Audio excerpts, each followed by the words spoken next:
Yeah, thanks for the opportunity to present today.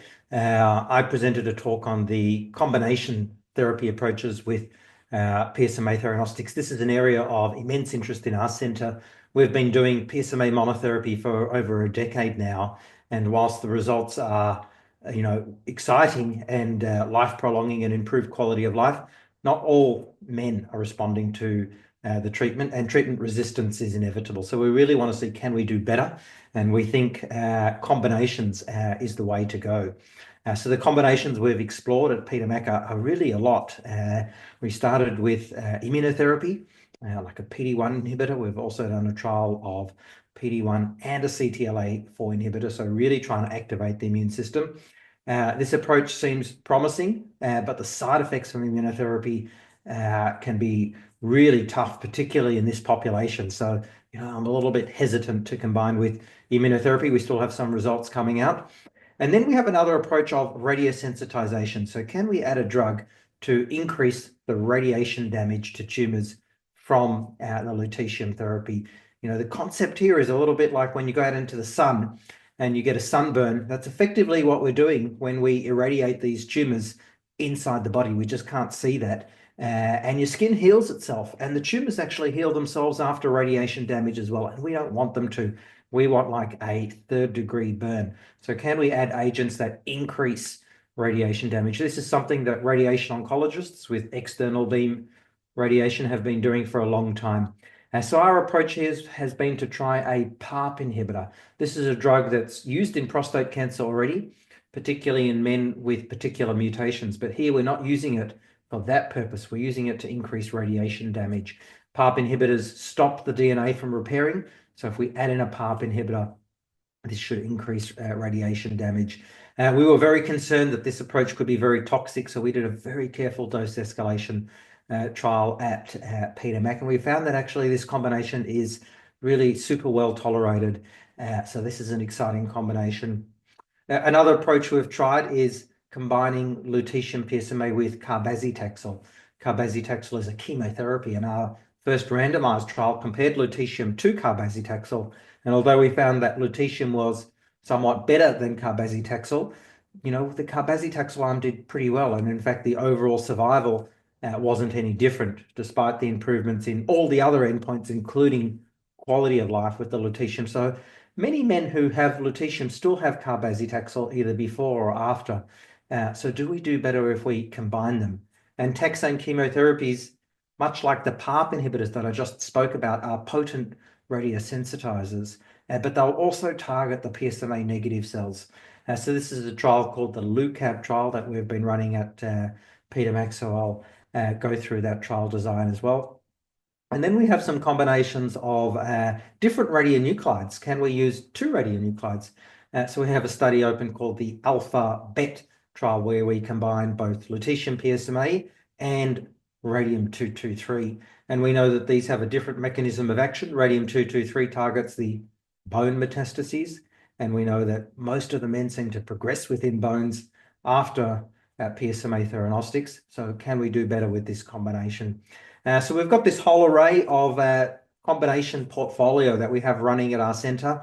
Some of these haven't been reported out, but we can share the, pleased to share the trial designs and where we're up to these. They're all really promising approaches.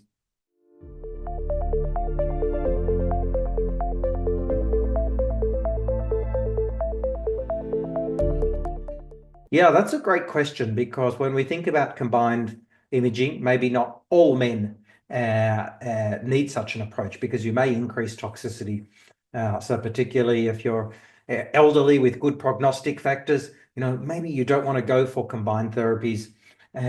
So I think, the first step that we're at the moment is really proving that these combination treatments are safe. But it's worth mentioning, another combination, which is the ENZA-p trial, which is combining lutetium PSMA with hormone treatment, enzalutamide. This is a trial that was published last year that I was involved with, led by Louise Emmett in Sydney. And what we did there is we took men who had high-risk features for failure on enzalutamide. So men that were very likely to fail with enzalutamide monotherapy, and we added in our lutetium arm. So it was enzalutamide compared to enzalutamide plus lutetium. And the concept here was actually that the enzalutamide will result in PSMA upregulation. And indeed, this trial showed improvements in all endpoints, both RPFS, but also overall survival, which was reported just a few weeks ago at ASCO GU, improvement in overall survival in this small phase 2 trial, and improvements in quality of life without increasing toxicity. So that's an example of where we didn't take all comers. It was really a smaller group of men who had a higher risk for enzalutamide failure. And as we moved this treatment earlier, I think we do need to select patients very carefully. There's not a lot of work on other biomarkers here, but with the ability to see what we treat with theranostics, clearly the PSMA PET is an interesting biomarker to use. We've shown, as have others, that high SUVs, high intensity of uptake on PSMA PET, predicts for good responses to lutetium PSMA PET. So you could take two approaches here. You could say, if we want to use the treatment earlier in combination with another treatment, then let's take those patients with really high PSMA expression that are very likely to benefit from lutetium PSMA. Or conversely, you could take the other approach and say, well, if PSMA expression is lower, well, they're not going to do that well with PSMA alone. We need to add something else in, like a PARP inhibitor or like combination chemotherapies. So you may sequence that differently depending on whether you're using it earlier or later. But these are all things that need to be tested. Another biomarker that we have used a lot in PDMAC is FDG PET CT. This shows the glycolytic metabolism. And what we've shown is that if you have high volumes of metabolically active disease on your FDG PET CT, that you do very poorly. In fact, the strongest prognostic biomarker over and above all our conventional biomarkers. So perhaps that's a group of men that you want to take and intensify treatment with a combination approach.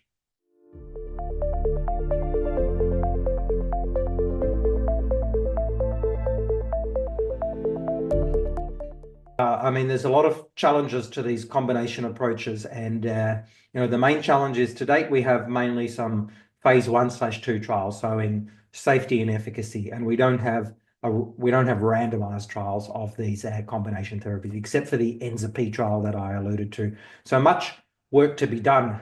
We've sort of set the scene by showing safety and efficacy and some promising efficacy signals, but it's really hard to compare that to without a control arm and a randomized trial. So we need some industry involvement probably here to take some of these combinations forward in large phase 3 trials. In terms of resistance, the question often is, if you've got two treatments, it's kind of a little bit self-intuitive. If we give a combination therapy, the efficacy is going to be better. So if we take lutetium and carbazitaxel and put them together, if it's safe, it's likely to be more efficacious. However, the real question is around sequencing. Is the combination better than lutetium followed by carbazitaxel, or carbazitaxel followed by lutetium? So you're going to sequence these in clinical practice, and when you combine them, you'll get better responses. But is that going to improve both longevity, survival, and quality of life, the combination versus the sequence? This is something that needs more research to figure out.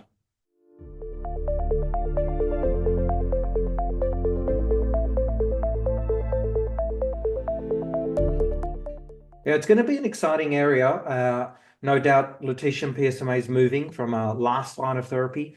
Earlier on, we now have evidence evolving or even published that we should be using it before chemotherapy in many men. And just like prostate cancer has evolved with the other therapies, if we think about androgen receptor pathway inhibitors, they used to be used after hormone treatments like ADT, but the world has already shifted to doublet therapy where they're given in combination because that's been shown to improve survival. So the real big question is, if we move lutetium really early on first line, is that going to improve survival? We don't have the evidence yet. We also ran a trial at PDMAC, not a combination trial, but a trial called the Upfront PSMA trial, where we took men with newly diagnosed prostate cancer, and they were randomized to either receive lutetium first line before anything else, and then they had chemotherapy after, or they just had chemotherapy alone. We also reported that trial recently published in Lancet Oncology, and we showed that it improved the number of men who had undetectable PSA at 1 year, and the difference was much larger than we expected. This was in combination with hormone treatment for the lutetium arm. So I think we do have signals that moving lutetium earlier is going to be beneficial. As we move it earlier, that's naturally going to be in combinations with all these existing treatments. So this is a really exciting area. And then I think late line in men that are failing, we do need some, more novel combinations. This may be PARP inhibitors. I really like that combination. This radiosensitization phenomenon is very exciting. And a good thing about lutetium compared to most of the other treatments around is that the mechanism of action is just so different. And all treatments have side effects, but we don't seem to get significant increases in toxicity when we add in lutetium in combination with other treatments. So this is a easy treatment in a way to combine. So in that way, it's super exciting to see what's going to come out in the next 3 to 5 years, both as all these trials read out and as we move towards larger phase 3 practice changing studies.